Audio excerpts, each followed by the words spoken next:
विश्वविख्यात ज्ञान और मोक्ष के पवित्र नगरी गया जी के हम प्रणाम करहि। विष्णुपद मंदिर के ई गौरवशाली भूमि पर अपने सबके अभिनंदन करत ही बिहार के राज्यपाल आरिफ मोहम्मद खान जी, यहां के लोकप्रिय मुख्यमंत्री नीतीश कुमार जी, केंद्रीय मंत्रिमंडल के मेरे सहयोगी जीतन राम मांझी जी, राजीव रंजन सिंह, चिराग पासवान जी, रामनाथ ठाकुर जी, नित्यानंद राय जी, सतीश चंद्र दुबे जी, राजभूषण चौधरी जी, डिप्टी सीएम सम्राट चौधरी जी, विजय कुमार सिन्हा जी, बिहार सरकार के मंत्रीगण, संसद में मेरे साथी उपेंद्र कुशवाहा जी, अन्य सांसदगण और बिहार के मेरे प्यारे भाइयों और बहनों, गया जी की ये धरती अध्यात्म और शांति की धरती है। ये भगवान बुद्ध को बोध कराने वाली पावन भूमि है। गया जी की आध्यात्मिक और सांस्कृतिक विरासत बहुत प्राचीन है, बहुत समृद्ध है। यहां के लोगों की इच्छा थी कि इस नगरी को गया नहीं, गया जी कहा जाए। मैं इस निर्णय के लिए बिहार सरकार का अभिनंदन करता हूं। मुझे खुशी है कि गया जी के तेज विकास के लिए बिहार की डबल इंजन सरकार लगातार काम कर रही है। भाइयों बहनों, आज भी गया जी की पावन भूमि से एक ही दिन में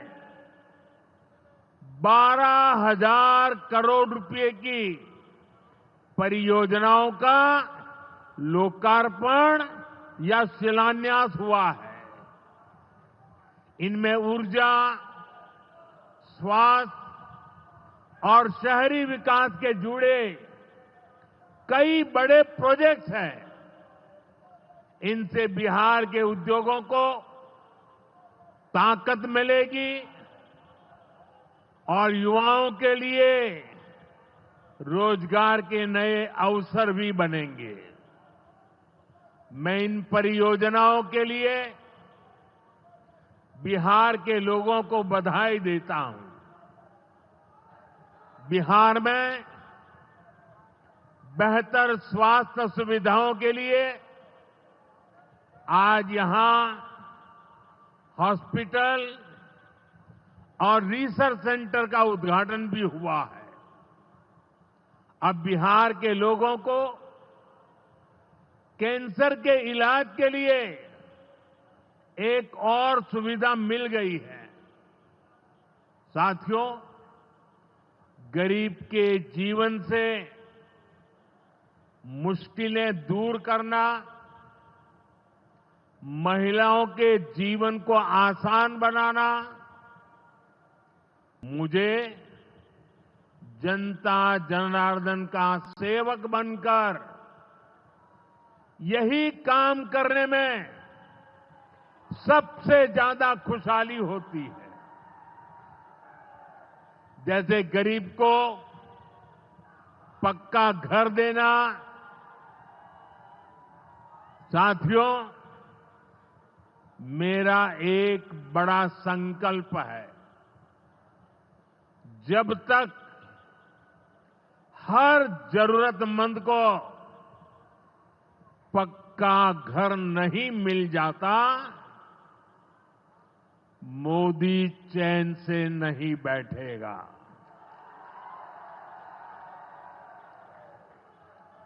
इसी सोच के साथ पिछले 11 साल में 4 करोड़ से अधिक गरीबों को पक्के घर बनाकर दे दिए गए। अकेले हमारे बिहार में 38 लाख से अधिक आवास बनाए गए। गया जिले में भी 2 लाख से अधिक परिवारों को अपना पक्का घर मिला है। और हमने सिर्फ घर यानी 4 दीवारें नहीं दी, बल्कि उन घरों के साथ गरीब को उसका स्वाभिमान दिया है। इन घरों में बिजली, पानी, शौचालय और गैस कनेक्शन की सुविधाएं दी हैं। यानी गरीब परिवारों की भी सुविधा, सुरक्षा और सम्मान से जीने की गारंटी मिली है। साथियों, आज इसी सिलसिले को आगे बढ़ाते हुए बिहार के मगध क्षेत्र के 16,000 से ज्यादा परिवारों को अपना पक्का घर दिया है। यानी इस बार इन परिवारों में दिवाली और छठ पूजा की रौनक और ज्यादा होगी। मैं अपना घर पाने वाले सभी लाभार्थी परिवारों को बहुत बहुत बधाई देता हूं। और जो लोग अब भी पीएम आवास योजना के लाभ से छूट गए हैं, मैं उन्हें विश्वास दिलाता हूं कि पीएम आवास का अभियान तब तक जारी रहेगा जब तक हर गरीब को अपना पक्का घर नहीं मिल जाता। साथियों, बिहार चंद्रगुप्त मौर्य और चाणक्य की धरती है। जब जब किसी दुश्मन ने भारत को चुनौती दी है, बिहार देश की ढाल बनकर खड़ा हुआ है। बिहार की धरती पर लिया हुआ और संकल्प, ये धरती की ताकत है। इस धरती पर लिया गया हर संकल्प कभी खाली नहीं जाता। और इसलिए तो भाइयों बहनों, जब कश्मीर के पहलगाम में आतंकी हमला हुआ था, हमारे निर्दोष नागरिकों को उनका धर्म पूछ करके मारा गया, मैंने बिहार की इसी धरती से आतंकवादियों को मिट्टी में मिलाने की बात कही थी। आज दुनिया देख रही है, बिहार की धरती से लिया गया वो संकल्प पूरा हो चुका है। आपको याद होगा, उधर से पाकिस्तान हम पर ड्रोन हमले कर रहा था, मिसाइलें दाग रहा था और इधर भारत पाकिस्तान की मिसाइलों को हवा में तिनके की तरह बिखेर रहा था। पाकिस्तान की एक भी मिसाइल हमें नुकसान नहीं पहुंचा पाई। साथियों, ऑपरेशन सिंदूर ने भारत की रक्षा नीति की नई लकीर खींच दी है। अब भारत में आतंकवादी भेजकर हमले करा के कोई बच नहीं सकेगा। आतंकवादी चाहे पाताल में क्यों न छिप जाए, भारत की मिसाइलें उन्हें दफन करके रहेगी। साथियों, बिहार का तेज विकास केंद्र की एनडीए सरकार की बहुत बड़ी प्राथमिकता है। इसलिए आज बिहार चौतरफा विकास के रास्ते पर आगे बढ़ रहा है। बीते वर्षों में पुरानी समस्याओं के समाधान तलाशे गए हैं और नई प्रगति के रास्ते भी बनाए गए हैं। आप याद करिए, लालटेन राज में यहां कैसी दुर्दशा थी। लालटेन राज में एक क्षेत्र लाल आतंक से जकड़ा हुआ था। माओवादियों की वजह से शाम के बाद कहीं आना जाना मुश्किल था। गया जी जैसे शहर लालटेन राज में अंधेरे में डूबे रहते थे। हजारों गांव ऐसे थे जहां बिजली के खंभे तक नहीं पहुंचे थे। लालटेन वालों ने पूरे बिहार के भविष्य को अंधेरे में धकेल दिया था। न शिक्षा थी, न रोजगार था। बिहार की कितनी पीढ़ियों को इन लोगों ने बिहार से पलायन के लिए मजबूर कर दिया था। साथियों, बिहार के लोगों को आरजेडी और उनके साथी सिर्फ अपना वोट बैंक मानते हैं। उन्हें गरीब के सुख दुख, गरीब के मान सम्मान से कोई मतलब नहीं है। आपको याद होगा, कांग्रेस के एक मुख्यमंत्री ने मंच से कह दिया था कि अपने राज्य में बिहार के लोगों को घुसने नहीं देंगे। बिहार के लोगों से कांग्रेस की इतनी नफरत, बिहार के लोगों के प्रति इतनी घृणा, और कोई भूल नहीं सकता। कांग्रेस का बिहार के लोगों के प्रति प्यार, जो दुर्व्यवहार देखने के बाद भी यहां आरजेडी वाले गहरी नींद में सोए पड़े थे।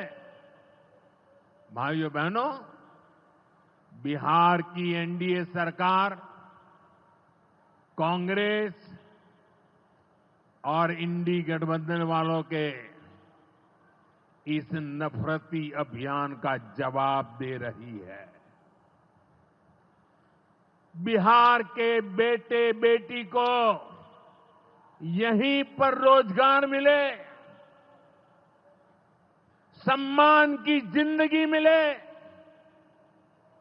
मां बाप की वो देखभाल कर सके, इसी सोच के साथ हम काम कर रहे हैं। अब बिहार में बड़े बड़े प्रोजेक्ट बन रहे हैं। गयाजी जिले के डोभी में बिहार का सबसे बड़ा इंडस्ट्रियल एरिया तैयार हो रहा है। गयाजी में एक टेक्नोलॉजी सेंटर की स्थापना भी की जा रही है। आज ही यहां बक्सर थर्मल प्लांट का, पावर प्लांट का शुभारंभ भी हुआ है। कुछ ही महीने पहले मैंने औरंगाबाद में भी Navinagar super thermal power project की आधारशिला रखी थी। भागलपुर के पीरपैंती में भी नया थर्मल पावर प्लांट बनेगा। इस पावर प्लांट से बिहार में बिजली की आपूर्ति बढ़ेगी। और आप सब जानते हैं, जब बिजली उत्पादन बढ़ता है तो क्या होता है?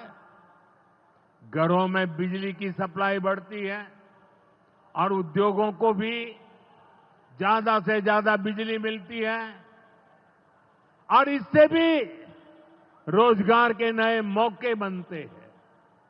साथियों, बिहार के युवाओं को पक्की सरकारी नौकरी देने के लिए नीतीश जी ने बड़ा अभियान चलाया हुआ है।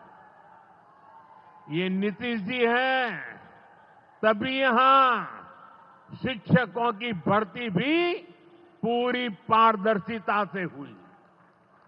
साथियों, यहां के नौजवानों को ज्यादा से ज्यादा संख्या में बिहार में ही रोजगार मिले, उन्हें नौकरी के लिए पलायन न करना पड़े, इसमें केंद्र सरकार की एक नई योजना से भी बहुत बड़ी मदद मिलने वाली है। अभी पिछले सप्ताह इस 15 अगस्त से ही देश भर में प्रधानमंत्री विकसित भारत रोजगार योजना लागू हुई है।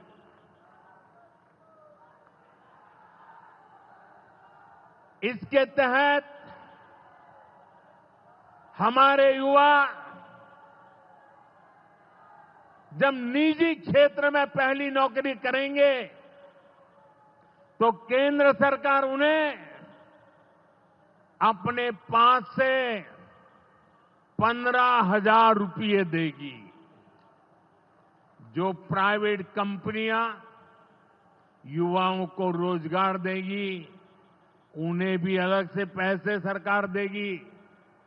इस योजना का बहुत बड़ा लाभ बिहार के मेरे युवाओं को भी होगा। साथियों, हमारे देश में कांग्रेस हो, आरजेडी हो, इनकी सरकारों ने कभी जनता के पैसे का मोल नहीं समझा। इनके लिए जनता के पैसे का मतलब रहा है खुद की तिजोरी भरना। इसलिए कांग्रेस आरजेडी की सरकारों में सालों साल तक परियोजनाएं पूरी नहीं होती थी। कोई योजना जितनी थी उतना उसमें ये पैसे कमा लेते थे। अब इस गलत सोच को भी एनडीए सरकार ने बदल दिया है। अब शिलान्यास के बाद कोशिश होती है जल्द से जल्द समय सीमा में उस काम को पूरा करने के लिए सफल प्रयास किया जाए। आज का एक कार्यक्रम इसका भी एक शानदार उदाहरण है। औटा सिमरिया सेक्शन का शिलान्यास करने का सौभाग्य बिहार के लोगों ने मुझे दिया था। और आप लोगों की कृपा देखिए, आप लोगों का प्रेम देखिए कि जिस ब्रिज का शिलान्यास आपने मुझे करने के लिए कहा, आज इसका लोकार्पण करने का अवसर भी आपने मुझे दिया है। ये पुल सिर्फ सड़कों को नहीं, पूरे उत्तर और दक्षिण बिहार को जोड़ने का काम करेगा। जो भारी वाहन पहले गांधी सेतु से होकर 150 किलोमीटर का लंबा चक्कर काटते थे, अब सीधा रास्ता पाएंगे। इससे व्यापार तेज होगा, उद्योगों को ताकत मिलेगी और तीर्थयात्रियों का भी पहुंचना आसान होगा। विकास के जिन प्रोजेक्ट की नींव एनडीए सरकार में रखी जाती है, वो पूरा होकर रहेंगे, ये बात पक्की है। साथियों, एनडीए की डबल इंजन सरकार यहां रेलवे के विकास के लिए भी तेजी से काम कर रही है। अमृत भारत स्टेशन योजना के तहत गयाजी रेलवे स्टेशन को आधुनिक बनाया जा रहा है। इससे गयाजी रेलवे स्टेशन पर यात्रियों को एयरपोर्ट जैसी सुविधाएं मिलेगी। आज गया वो शहर है जहां राजधानी, जनशताब्दी और made in India Vande Bharat ट्रेनों की सुविधा उपलब्ध है। गयाजी, सासाराम, प्रयागराज, कानपुर होते हुए दिल्ली तक सीधा कनेक्शन बिहार के युवाओं को, यहां के किसानों को, यहां के व्यापारियों के लिए नई संभावनाएं बना रहा है। भाइयों और बहनों, आपके आशीर्वाद से, देश के अटूट भरोसे के कारण साल 2014 में प्रधानमंत्री के तौर पर शुरू हुआ मेरा सेवा काल, ये सेवा काल निरंतर जारी है। इतने वर्षों में हमारी सरकार पर भ्रष्टाचार का एक भी दाग नहीं लगा। जबकि आजादी के बाद कांग्रेस की सरकारें जो 60-65 साल तक सरकार में रही है, उनके भ्रष्टाचार की लंबी लिस्ट है। आरजेडी का भ्रष्टाचार तो बिहार का बच्चा बच्चा जानता है। मेरा साफ मानना है कि भ्रष्टाचार के विरुद्ध लड़ाई को अगर अंजाम तक पहुंचाना है तो कोई भी कार्रवाई के दायरे से बाहर नहीं होना चाहिए। आप सोचिए, आज कानून है कि अगर किसी छोटे सरकारी कर्मचारी को 50 घंटे तक हिरासत में रख दिया तो अपने आप वो सस्पेंड हो जाता है। ड्राइवर हो, छोटा क्लार्क हो, प्यून हो, उसकी जिंदगी हमेशा हमेशा के लिए तबाह हो जाती है। लेकिन अगर कोई मुख्यमंत्री है, कोई मंत्री है, कोई प्रधानमंत्री है, तो वो जेल में रह करके भी सत्ता का सुख पा सकता है। ये कैसे हो सकता है?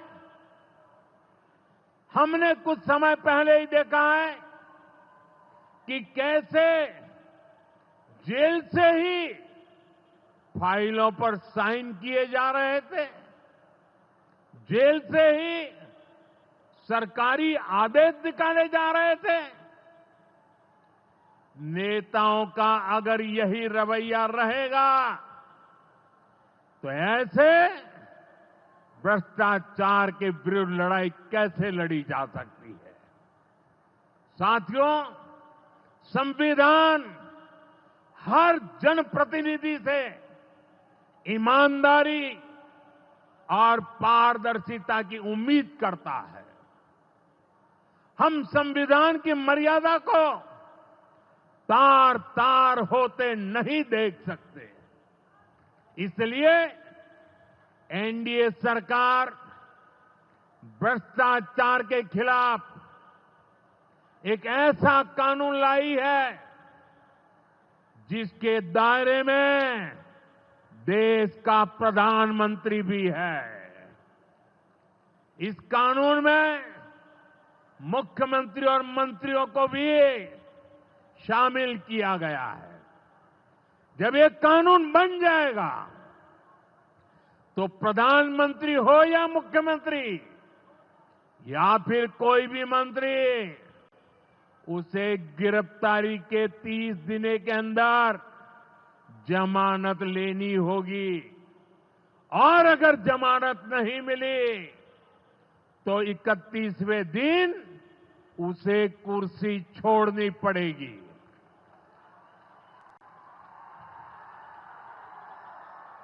आप कहिए भाइयों, जो जेल जाए उसने कुर्सी छोड़नी चाहिए कि नहीं छोड़नी चाहिए?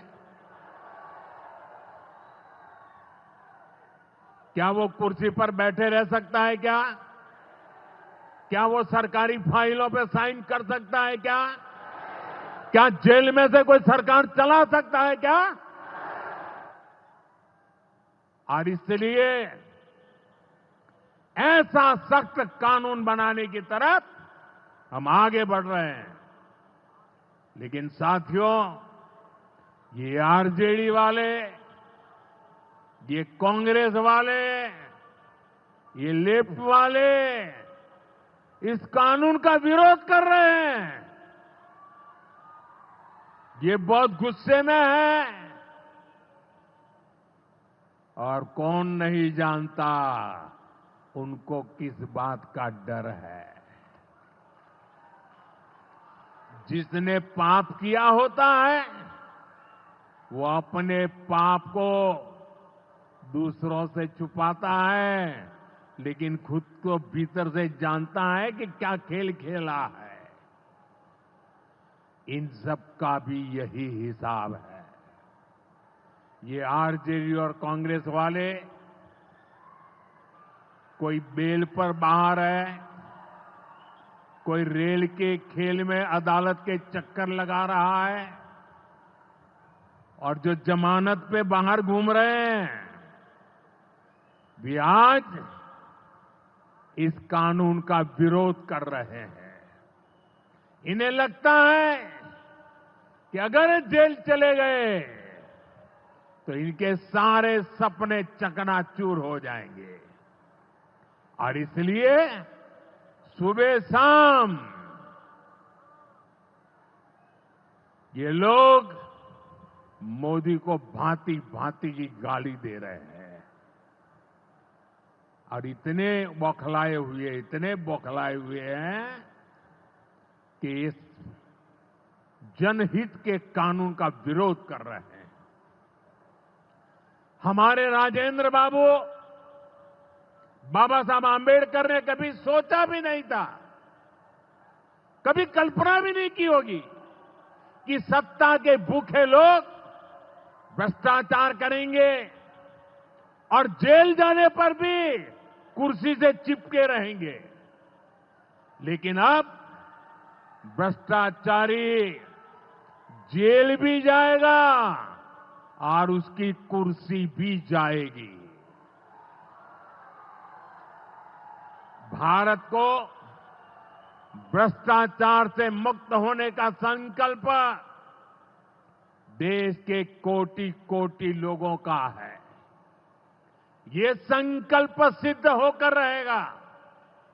साथियों, मैंने लाल किले से एक और खतरे की बात की है, और ये खतरा बिहार पर भी है। देश में घुसपैठियों की बढ़ती संख्या चिंता का विषय है। बिहार के सीमावर्ती जिलों में तेजी से डेमोग्राफी बदल रही है। इसलिए एनडीए सरकार ने तय किया है कि देश का भविष्य घुसपैठियों को नहीं तय करने देंगे। घुसपैठियों को बिहार के युवाओं के रोजगार नहीं छीनने देंगे। जिन सुविधाओं पर भारतीय लोगों का अधिकार है, उस पर घुसपैठियों को डाका नहीं डालने देंगे। इस खतरे से निपटने के लिए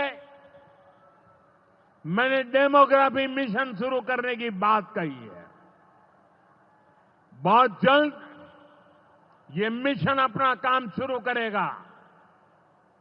हम हर घुसपैठियों को देश से बाहर करके ही रहेंगे। आप मुझे बताइए, एक घुसपैठियों को निकालना चाहिए कि नहीं निकालना चाहिए? क्या ये घुसपैठिए आपका रोजगार छीनने आपको मंजूर है? एक घुसपैठिए आपकी जमीन पे कब्जा कर ले आपको मंजूर है? एक घुसपैठिए आपका हक छीन ले आपको मंजूर है? बिहार के आप सभी लोग देश के भीतर बैठे घुसपैठियों के समर्थकों से भी सावधान रहिए। जान जाइए कौन घुसपैठियों के साथ खड़ा है। कांग्रेस और आरजेडी जैसे दल बिहार के लोगों का हक छीनकर घुसपैठियों को देना चाहते हैं। तुष्टीकरण के लिए, वोट बैंक को बढ़ाने के लिए कांग्रेस आरजेडी वाले कुछ भी कर सकते हैं, कितने ही नीचे जा सकते हैं। इसलिए बिहार के लोगों को बहुत सतर्क रहना है। साथियों, हमें हमारे बिहार को कांग्रेस आरजेडी की बुरी नजर से बचाकर रखना है। बिहार के लिए ये समय बहुत अहम है। बिहार के युवाओं के सपने पूरे हो, बिहार के लोगों की आकांक्षाओं को नई उड़ान मिले, इसके लिए केंद्र सरकार और नीतीश जी के साथ हम कंधे से कंधा मिलाकर बिहार के कल्याण के लिए काम कर रहे हैं। बिहार में विकास की गति बनी रहे, इसके लिए डबल इंजन की सरकार लगातार मेहनत कर रही है। आज के विकास प्रोजेक्ट इसी दिशा में महत्वपूर्ण कदम है। मैं एक बार फिर इन परियोजनाओं के लिए बिहार को बहुत बहुत बधाई देता हूं। मेरे साथ बोलिए, भारत माता की, भारत माता की, भारत माता की। बहुत बहुत धन्यवाद।